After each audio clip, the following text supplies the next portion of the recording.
So hey guys, welcome back to our channel. और आज की इस वीडियो में हम लोग देखने वाले हैं कि डिबगिंग कैसे कर सकते हैं हम लोग किसी भी कोड की। ठीक है, तो डिबगिंग करने के लिए हम लोग क्या करते हैं, पहले हम लोग समझ लेते हैं कि टाइप्स ऑफ एरर्स क्या होते हैं। ठीक है, एरर्स समझते हैं तभी हम लोग उसको डिबग कर पाएंगे। ठीक है, तो सबसे पहला एरर जो हम लोग देखने वाले हैं वो होता है कि अगर हम लोग कोई भी हेडर फाइल जो है, जो कि अक्सर हम लोग टाइप करते टाइम गलत हो जाती है। ठीक है, अब मैंने तो यहाँ पे टाइप करा नहीं है, मैंने तो यूज़र स्निपेट यूज़ करा है।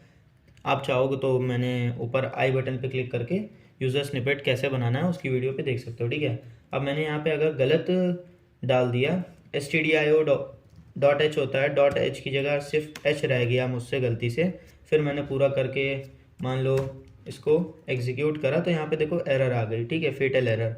अब इस चीज़ को रिजॉल्व कैसे करें, देखो यहाँ पे साफ साफ लिखा है नो सच फाइल और डायरेक्टरी, stdio.h लिखा हुआ है। तो अब इसको देखोगे यहाँ पे गौर से तो आपको समझ में आ जाएगा कि मैंने गलती क्या करी है, डॉट लगाना भूल गया हूँ।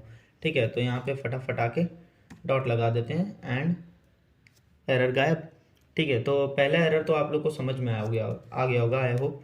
बहुत इजी है। ठीक है, दूसरे एरर पे आते हैं जो कि अक्सर बिगनर्स से हो जाती है। ठीक है, उसका नाम है सिंटेक्स एरर। सिंटेक्स एरर का सिंपल सा एग्जांपल है, आपने हेलो वर्ल्ड लिखा, हेलो वर्ल्ड का प्रोग्राम बनाया। ठीक है, अब यहाँ पे आपको गलती दिख नहीं रही होगी, कुछ लोगों को दिख गई होगी, बिगनर्स को नहीं समझ में आया होगा। जो कि बड़े बड़े जो प्रोग्रामर्स हैं उनसे भी कभी कभार गलती हो जाती है। ठीक है, तो यहाँ पे एरर देखो, मुझे क्या आ रहा है, expected semi colon before return. ठीक है, प्रिंट एफ हेलो वर्ल्ड मुझे यहाँ पे बता रहा है एरो लगा के कि यहाँ पे सेमी कोलन जो है वो मिसिंग है। ठीक है, तो ये होता है सिंटेक्स एरर। अगर हम लोग ने प्रोग्राम जो भी बनाया है वो अगर सी के सिंटेक्स के हिसाब से नहीं बनाया तो वो तो एरर देगा ही। अब उसको रिजॉल्व कर लिया मैंने, अब क्या करना है मुझे, बस ए प्रिंट करा लेना है और यहाँ पे अपना हेलो वर्ल्ड आ गया है। अब सिर्फ सेमी कोलन को ही हम लोग सिंटेक्स एरर में नहीं गिनते। ठीक है, अगर आप मान लो ब्रैकेट लगाना भूल गए हो, ठीक है, जैसे इफ़ ए, अरे यार सॉरी, 2 ग्रेटर देन 1 है। ठीक है, तो प्रिंट कर दो यस। अब तो यहाँ मैंने सेमी कोलन भी लगाया।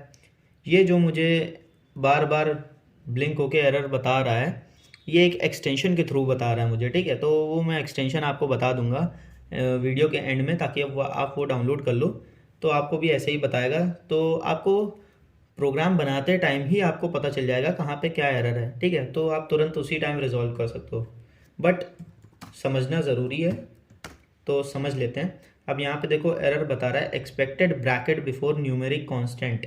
यहाँ पे ब्रैकेट मुझे लगाना था, मैंने नहीं लगाया। ठीक है, तो ये नीचे एरर पढ़ के ही मुझे समझ में आया। ठीक है, तो आप ऐसे ही पढ़ के एरर सॉल्व कर सकते हो। अब मैं यहाँ पे ब्रैकेट लगा दूंगा, सॉरी मैंने यहाँ पे ब्रैकेट लगा दिया। अब मैं इसको रन करूँगा, कंपाइल हो गया अच्छे से एंड रन करा तो यहाँ पे यस आ गया। ठीक है, तो आई होप आप लोग को सिंटेक्स एरर समझ में आ गया होगा। ठीक है, अब हम लोग आते हैं अपने तीसरे एरर पे जो कि है रन टाइम एरर। ठीक है, तो रन टाइम एरर का सबसे इजी एग्जांपल है ए इज इक्वल टू, मैंने 2 ले लिया एंड बी में ले लिया मैंने 0। सबसे फेमस एग्जांपल है। अब मुझे प्रिंट कराना है इन दोनों का डिवीजन।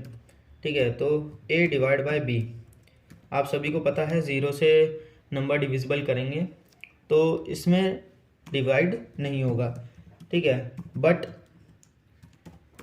एक क्वेश्चन है मेरा, ये वाली लाइन तो खैर एग्जीक्यूट नहीं होगी, बट क्या ये हेलो प्रिंट होगा? आप टाइम पॉज करके कमेंट में बताना मुझे कि हेलो प्रिंट होगा कि नहीं होगा। ठीक है, ईमानदारी से बताना। अब मैं इसको एग्जीक्यूट करता हूँ। ठीक है, यहाँ पे तो कोई एरर नहीं है। अब यहाँ पे मुझे एरर आ गया, floating point exception code dumped, और हेलो वर्ल्ड भी अपना नहीं आया, हेलो नहीं आया। ठीक है, तो सी में क्या होता है गाइज, अगर आपने यहाँ पे कोई एरर आया तो यहीं से टर्मिनेट हो जाएगा प्रोग्राम पूरा आपका, और आगे के जो कोड है वो एग्जीक्यूट नहीं होगा। ठीक है, आगे का कोड एग्जीक्यूट नहीं होगा, तो ये रन टाइम एरर होती है। ठीक है, आपके प्रोग्राम को कंपाइल करते टाइम जो एरर आ गई तो वो रन टाइम एरर होती है। ठीक है, आई होप समझ में आ गया होगा। इसको रिजॉल्व कैसे करना है, फ्लोटिंग पॉइंट एक्सेप्शन लिख के आ रहा है, मतलब आपने कुछ ऐसा करा है जिससे आपका आंसर फ्लोट में आ रहा है, जो कि पॉसिबल नहीं है। तो यहाँ पे मैं 1 कर दूंगा। अब मैं कंपाइल करके रन करूँ अगर, तो यहाँ पे देखो टू और हेलो दोनों आ गया।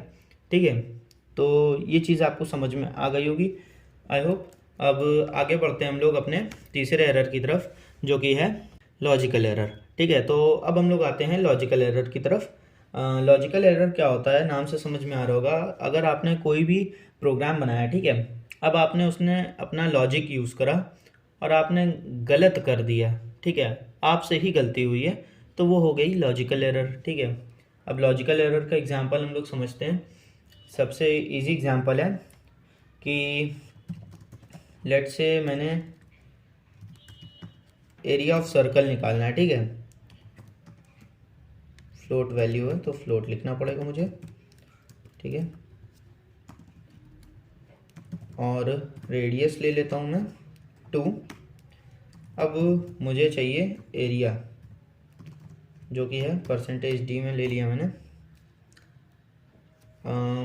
Pi into radius into radius. ठीक है, पाई r स्क्वायर होता ना। तो अब मुझे जो आंसर मिलेगा वो मुझे मिला ये।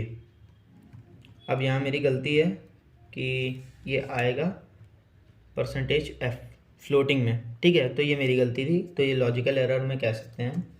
ठीक है, उसके अलावा अब ये आंसर मेरा एकदम सही आया है। ठीक है, लेकिन अगर मैंने ये फार्मूला ही गलत लिख दिया, जैसे पाई r स्क्वायर की जगह मैंने सिर्फ पाई r लिख दिया, पाई इंटू r, तो अब इसमें मशीन की तो कोई गलती है नहीं, यहाँ पे तो अपनी गलती है, लेकिन आंसर तो अपना गलत आ रहा है। ठीक है, तो अब ये चीज़ कैसे रिजॉल्व करनी है, इसको डिबग कैसे करना है।